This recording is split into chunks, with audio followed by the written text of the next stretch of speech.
Good afternoon. Good afternoon. Glad you're here. You are the man from the Metcalf Safe Company. Well, I own the company. It's pretty hard to have any men hang around on a 4th of July weekend. Yeah, precisely my problem, Mr. I'm Mr. Metcalf. I talked to you on the phone. Oh, yes. I'm Zachariah Loomis. And what's your problem, Mr. Loomis? Well, the vault's closed on the time lock until Tuesday morning. I've got to get a rush shipment of industrial diamonds to the other end of the continent by then or lose a lot of money. Let's have a look at it.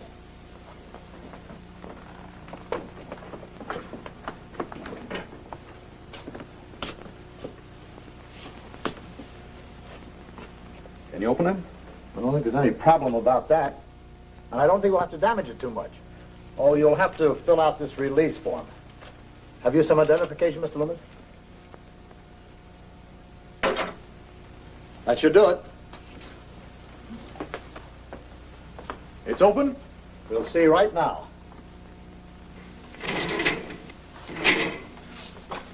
There she is.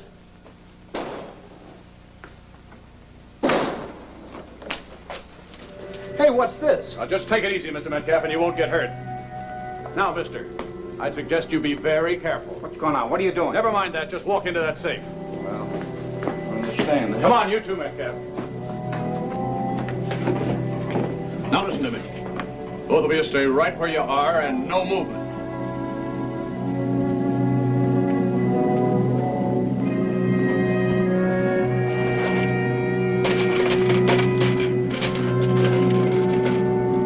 Please, not those, not those. Now, shut up.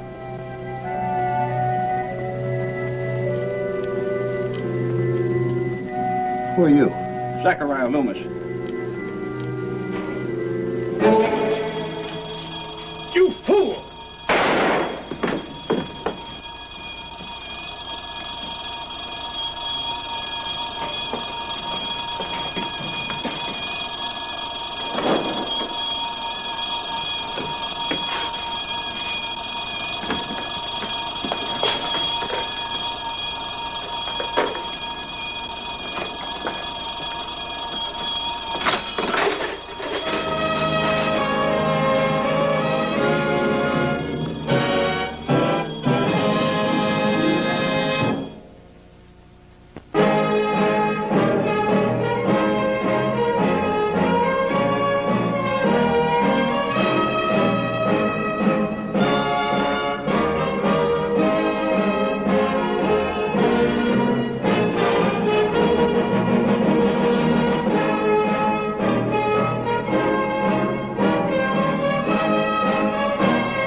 I was involved in a particularly knotty corporate merger that morning and was late getting back to my office.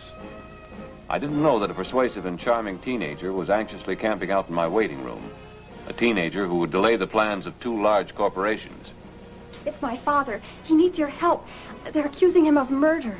Well, I'm sure the police will do everything they Please, Mr. Maris, it'll only take a few minutes. can. All right. Will you come in for a minute?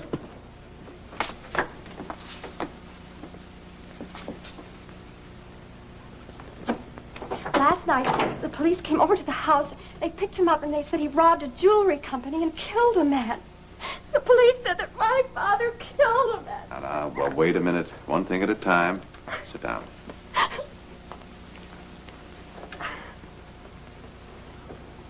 Now, what's your name? Judy Metcalf. And when did this thing happen? Yesterday in the afternoon. Was your father home at the time? No, he wasn't. He said something about going out on an emergency call. Did he say where? No, he just phoned home to say he'd be late. I know what you're thinking, Mr. Maris, but he didn't do it. He didn't. I didn't say I thought that, Judy. Now sit down. Does your mother know you're here? Mother doesn't know what to do. Everybody's been phoning and asking questions. She doesn't know what to say. Hasn't she gotten hold of a lawyer yet? My father said to wait till he sees what's going to happen, that he'll take care of it. But I'm afraid, Mr. Maris. Why don't you let me give you the name of a good lawyer, hmm? Mr. Maris, you're a good lawyer. You've helped other people. Why don't you help me? Judy, I'll talk to the police, but that's all I can promise. Thank you. It's all I ask. Just explain to them that my father couldn't have done it. All right, Judy. I don't know. I really don't know on this one. Herb, how did you get into this? Metcalf's daughter came to me. Yeah, she was there when we picked him up. Nice girl. You know, that's what bothers me about this whole case. Those people, they remind me of my next-door neighbors, not criminals. Oh, of course, you can't go by looks. I've been surprised too many times. Still, I'd welcome some help. Metcalf have a record? No, just parking tickets, that's all. Did he have the gems on him when you picked him up? No, but he could have disposed of those, Herb. Well, then what are you holding him on? Plenty. Listen, I'd put my own grandmother in the boogie if I had as much on her as I have on Marty Metcalf. His fingerprints were all over the vault, all over the tools he left behind. And a cabbie saw him leaving the scene of the crime, and his alibi sounds more like a confession. What'd he say? Something about an emergency call and having to open up a safe. Well, that could be true. Yes, I suppose it could be true, but it's kind of hard to believe that a criminal wouldn't do the job himself instead of calling in a witness. There must be plenty of jewel thieves who know nothing about cracking a safe. Yes, but Herb Metcalf didn't even have the police form filled out. That's easy to forget. But why didn't he call us? Why did he run? I can't tell you that. You tell me why a thief and a killer should be so cooperative. He practically left his calling card. This was the easiest pinch you ever made. Oh, now, Herb, Metcalf's not a professional crook. He probably heard about the large stock of gems in the Loomis Company vault, figured he could make a real haul. But Loomis showed up, surprised him. Metcalf panicked, killed the old man, and he ran. Well, that makes sense. I'm still not convinced. Yes, I opened the safe. But I didn't know it was a robbery. But why didn't you call the police? I don't know. The alarm was ringing. The old man was lying there, not moving. Well, I didn't know which way to turn. What do I say? Who'd believe me? So you bolted. It was a stupid thing to do. I realize that now. What did this man who pretended to be Loomis look like? Well, he was medium height, gray hair, blue eyes, and, well, he was on the thin side. You told the police he had a medium build. Well, I might have said medium build. I don't know, but, well, he was on the lean side. What color eyes do I have? Well, yours are... they're brown. I noticed you had to stop and look, even though we're standing across the table from each other, yet you remember the killer's eyes were blue. Oh, I don't know. Some things you remember and some things you don't You remember. never saw this man before. No, I swear I don't. Why did he telephone you? I don't know. I guess he just went down the pages in the yellow book. There aren't so many safe companies in this town. Oh, what's the use? You don't believe me, and I don't blame you. After all I'm doing is just tripping over myself. Marty, that's just why I'm inclined to believe you. An honest man doesn't have all his answers down pat. But we're going to have to do something to convince the police. If you don't mind, I'd like to talk to your wife. Mind? Heck no. Talk to her all you want.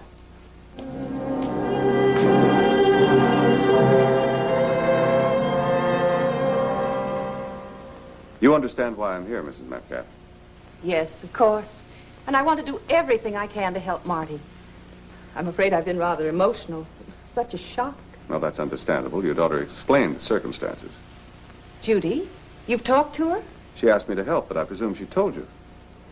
Judy came to you. I don't understand. My husband said he'd take care of everything. He wanted to keep us out of it. You have seen him. Yes. How is he? A little discouraged, but that's to be expected. You haven't seen him since his arrest? I know what you must think, Mr. Maris, but I just couldn't bring myself to go down to that jail. Seeing him behind bars like that. The neighbors staring the minute I set foot outside the house. How long will it take for you to get him out? I'm afraid it isn't that simple, Mrs. Metcalf. Your husband's in jail on a murder charge. And I suppose it'll be in the papers again tomorrow. I just don't know what to say to people anymore. You said you wanted to help Marty, Mrs. Metcalf. Try to remember. Did you ever hear the name Loomis before all this happened? No, I don't think so. Try and recall if any neighbor or any friend asked about your husband's work or his ability to open vaults. No, I never discussed Marty's work. It's no use, Mr. Maris. There's nothing I can tell you. Now think carefully, Mrs. Metcalf. Somehow we have to produce another suspect or come up with some evidence that will prove that your husband didn't do it. But what is there to prove?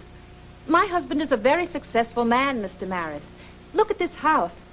Look at me. Look at my daughter. How could anyone in his right mind think that my husband would stoop to steal a handful of jewels? Whatever for? You may have something there. If we can prove beyond a doubt that there was no motive, no jury in the world would convict your husband. Who's his accountant? It's George Whitcomb, I think. I'll get his phone number and address for you. Good. Quite a shock to hear this about somebody you've dealt with for years. You know, Mr. Maris, I would do just about anything to help Metcalf. Good. I may need you as a character witness. Right now, though, I need your records on Marty Metcalf. His books. That's right. If I can show a lack of motive, that'll be the first break for Marty. Mr. Maris, Oh, excuse me. Come in. Now, Lieutenant. Hi, Counselor. Lieutenant Weston, this is George Whitcomb, the accountant for Marty Metcalf. How do you do? How do you do? Lieutenant is with the police. I think we've come up with the first item to clear Marty. You're here to subpoena his financial records, aren't you? That's right. George, how well off was Marty? He was in debt up to his eyebrows. I just talked to his wife. And Isabel led you to believe that they were rich. That's right. Well, she doesn't know that that beautiful house of theirs is mortgaged to the hilt. That the Metcalf Safe Company owes, about $40,000 in back bills. Just last month, he had to borrow money to meet his payroll. Frankly, Mr. Maris, I just don't see how he can last until the end of the year. Why hasn't he told her? I don't know. Maybe she doesn't want to hear.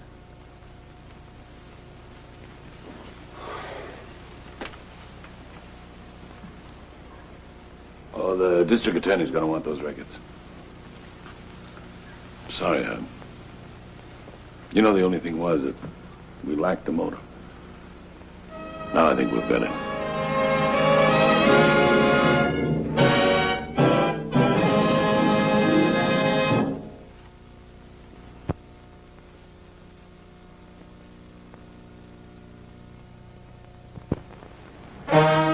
The information that Marty Metcalf was deeply in debt had added to the weight of the evidence that pointed to his guilt.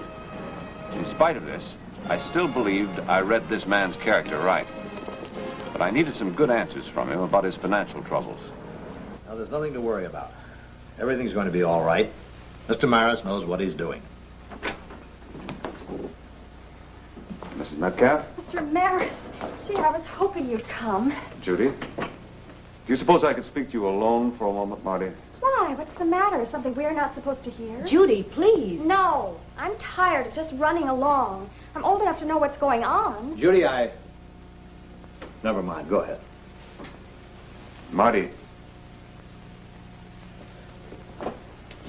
Why didn't you tell me you were on the verge of bankruptcy? Bankruptcy? Because I didn't think you'd touch my case if I told you. But you must have realized I would have found out eventually. Well, I thought when you checked on me and my wife that you'd find out I was honest. I've never cheated anyone, Mr. Maris. But you were spending money you didn't have. That hardly helped your position. Does owing money make you a thief, a murderer? I've been in debt for the last 10 years. I've gotten out of dozens of scrapes like this, and I've gotten out of this one, too. But you never said a word. I didn't want to hurt you, Isabel. But why did you let Mother buy that new car and all those paintings? And why are we living in that big house? Don't you even trust your own wife? Marty.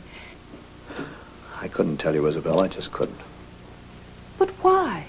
Well, a woman like you, well, you could have married better.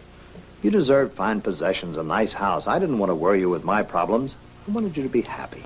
You didn't think I'd be happy sharing the problems? I used to try, Marty, but you always said everything was fine. Didn't you think I loved you enough to stay with you in spite of the problems? True, isn't it? Two grown people, and You don't even know each other. It's horrible. Judy, it's not as bad as it sounds. When you grow up, you'll understand. I never want to understand. You didn't steal those diamonds just because of us. I didn't steal them. I didn't think so. Marty, Yes? I'll be back tomorrow. Goodbye, Mr. Maris. I know how you feel, Marty, but it was bound to happen sometime. Not this way. Okay, but it happened. Now, the best thing you can do for them is to get yourself out of here. I didn't think you were still in my corner. I am. Why? I'm conceited enough to think I know when a man's telling the truth, but you're going down for the count. We've got to get our hands on that killer in one way or another. There's one possibility we haven't looked into. This man may have had some connection with the Loomis Company. Mr. Loomis? Oh, you must be Mr. Maris, the lawyer that phoned? That's right. What can I do for you? Well, I'm here about the robbery and the unfortunate death of your father. Oh, in what connection? Frankly, I don't believe the man they're holding is guilty. How can you possibly not think it? Why, the evidence is overwhelming. What made your father decide to come here on the holiday? He wanted to work on the books. This business was his whole life. Well, he was liable to come here any time. In fact, last Sunday, we were out of town, and Dad decided to come back here. How many of your employees knew there was an unusual number of valuable gems in the vault? They all did. But if you're suggesting one of my people was responsible, dismiss it immediately. Every one of them has been with the firm for over 10 years, and they're all bonded. Now, if you'll forgive me, I have to get back to identifying these gems for our catalog. Is that more important than the fact that a man is in jail? A man with a wife and daughter who'll feel as strongly toward him as you did toward your father? Mr. Loomis, you don't know that this man is guilty? No, I don't know. But there's little doubt. Well, give him the benefit of that doubt. Now, you mentioned a catalog. Do you have a complete list of the gems that were stolen? We've compiled a list of the larger stones. You've just given me an idea. Could I have a copy of that list? Well, you'd have to know a few things about gems before you'd understand it. I learn fast if it means an innocent man can be saved. Mr. Maris, if I'm ever in trouble, I hope you're on my side. Well, let's start with your education. I don't know, Herb. A lot of shine has worn off of Marty Metcalf. He doesn't have a record, but he's been playing hide and seek with his creditors for years. He was going under for the last time. I know that. My worries are in a completely different direction. I'm afraid the killer blew town a few days ago. Herb, if this killer exists, and he's a professional, he wouldn't dare make a move with those precious stones. Not with us, the DA's office, and the insurance investigators checking every street, highway, train, plane, bus out of here. In that case, I want to try my plan. That's why I wanted to see you. Well, aren't you going to a lot of trouble just to play a long shot? Supposing the long shot pays off. The killer and $150,000 in gems is worth a try, isn't it? Yes, it is. I think the best way to set this up would be to get my men to spread the word that somebody wants to buy quality stones, no questions asked. But the problem is, who's that buyer going to be? Well, we'd want a man who knew something about gems. He'd have to be smart. Somebody who'd been around, knew something about handling big deals. You don't want much, do you? Well, listen, I can't use any of my men. As much as I try to keep them undercover, any crook with half a brain is onto them. Who would you suggest? Oh, well, the only person that I could think of that could fill that bill would be you. Okay. Okay, Herb, I'll set it up for you. But I hope you know what you're getting into. This can be very risky. And it's my considered opinion that the carrier in question cannot be held in violation of the Interstate Commerce Commission's ruling under Section 3. That's it. It takes my signature as attorney for the defendant. We're going to call it a day? Yeah. Oh, anything from the answering service on my import-export business? No, and I've been calling that exchange 10 times a day for the last week. What's that all about? Mr. Maris's office. Oh, just a moment, please. It's the answering service. They've got a Mr. Barber on the phone. I'll take it. Okay. Yes. Yes, this is Mr. Jansen. Put him on. Mr. Johnson, I think we can do business. Just a minute, Mr. Barber. Let's not waste each other's time. I'm not looking for chips. I've got large stones, Jansen. As large as you want. You know where Dover Park is? Be on the corner leading into the park. I'll meet you there after 4 tomorrow. Carry an overcoat over your left arm. Park your car up the street. Right. Goodbye.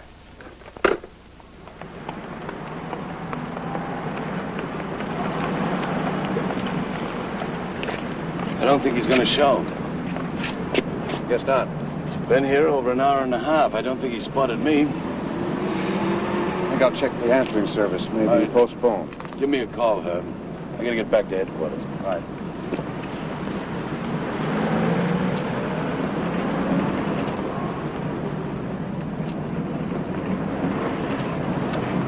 Jansen, Yes? walk to the museum. I'll be right behind you. What's this for? Why didn't you meet me at the corner? I believe in planned cowardice, Mr. Jansen. I've been watching you for the last hour. Then you should have been satisfied. I'm very careful, Mr. Jansen. I have to be. I checked you out very carefully, but just in case, I'll start moving. But there are too many people at the museum. Are you kidding? The place is deserted on weekdays.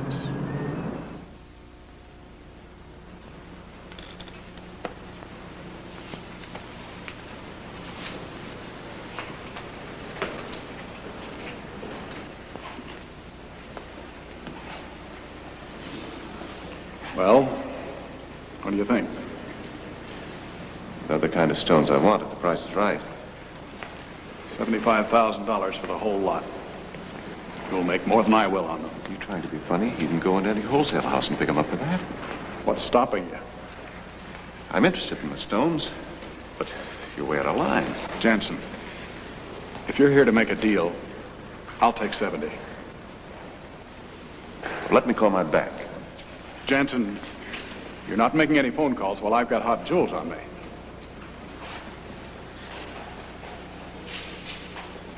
What are you stalling for? Do you want to make a deal or don't you? I don't have that kind of money on me. Okay. Why don't we just go over to your bank and get it? 65,000. They're yours. My bank's on Broadway. Let's go.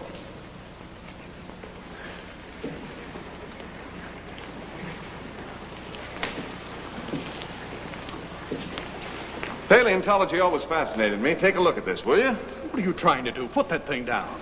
There's no reason to be hysterical. Are you coming? Sure, calm down. Let's go.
The other one we caught's John Barber, no question about it.